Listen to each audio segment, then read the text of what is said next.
ప్రజలను అర్థం చేసుకోవాలన్న ఆలోచన తప్పించి అడ్మినిస్ట్రేషన్లో ఉండేటటువంటి లూప్ హోల్స్ ల్యాప్సెస్ నాకు తెలియవు అంటున్నారు పవన్ కళ్యాణ్. ఫెయిర్గా మాట్లాడేశారు ఇవాళ మీడియాతో. ఆయన ఏం మాట్లాడారు ఒకసారి విందాం. మీరు అన్నారు కదా సార్, ఇప్పుడు ఇంతకుముందు విధులు తిరగడానికి అడ్మినిస్ట్రేషన్కి రెండింటి మధ్య మీరు వ్యత్యాసం అలా కనుక్కున్నారు. అటు నుంచి చూస్తున్నప్పుడు ఇటు నుంచి చూస్తున్నప్పుడు రెండు చాలా అవసరం. నేను బేసిక్ పొలిటికల్ సైన్స్ బుక్స్ చదువుతున్నప్పుడు కానీ లేదంటే సోషల్ ఫిలాసఫీ ప్రత్యేకించి శ్రద్ధ వీటి మీద నేను అంటే special focus around I think 2001లో పెట్టాను. 2001లో దాని మీద అర్థం చేసుకోవడానికి బేసిక్ పబ్లిక్ పాలసీ మీద చదువుతున్నప్పుడు నాకు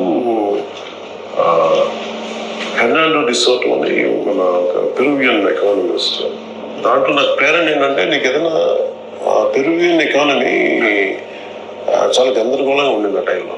హెర్నాండో డిసోటో అని బుక్ ఉంటుంది పేరు మర్చిపోయినది. అంటే దాంట్లో ఏముండదంటే నేను చదువుతున్నప్పుడు అంటే I want understand politics. So చాలా పుస్తకాలు కొనుక్కొని కొంతమంది ఉస్మానియా యూనివర్సిటీలో ఉన్న ఫ్రెండ్స్, కొంతమంది సీనియర్స్, బయట ఉద్యోగులు వాళ్ళందరూ నాకు చాలా పుస్తకాలు ఆ పుస్తకం ఒకటి ఇచ్చారు. మన ప్రమోద్ అని తన ఫ్రెండ్ ఆయన ఇచ్చిన బుక్ అన్నమాట.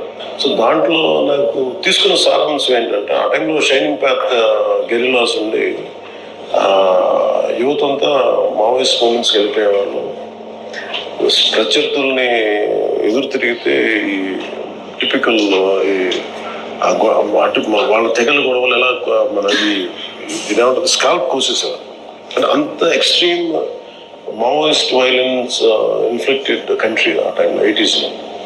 సో ఫ్యూజిమోరా వచ్చినప్పుడు ప్రెసిడెంట్గా ఆయన్ని ఎవరు హైర్ చేస్తే institute of Liberty and democracy వాళ్ళని హైర్ చేస్తే వాళ్ళు చెప్పింది ఏంటంటే మొత్తం నెంబర్ ఆఫ్ ఎన్జిఓస్ కానీ అడ్మినిస్ట్రేటివ్ ఫెయిల్యూర్స్ అన్నీ మాట్లాడితే ఒక పెళ్లి కావాలి, ఒక సర్టిఫికేట్ కావాలి, ఒక డ్రైవింగ్ లైసెన్స్ కావాలి, ఏమి చేద్దాం అనుకున్నా ఇన్ని రోజులు పట్టేస్తుంది, మ్యారేజ్ సర్టిఫికేట్ కావాలి ఇన్ని రోజులు పట్టేస్తుంది, ఇవన్నీ ఉంటాయి. దీనికి సింప్లిఫై చేయాలంటే ఏంటంటే best thing is to go and reach out to people.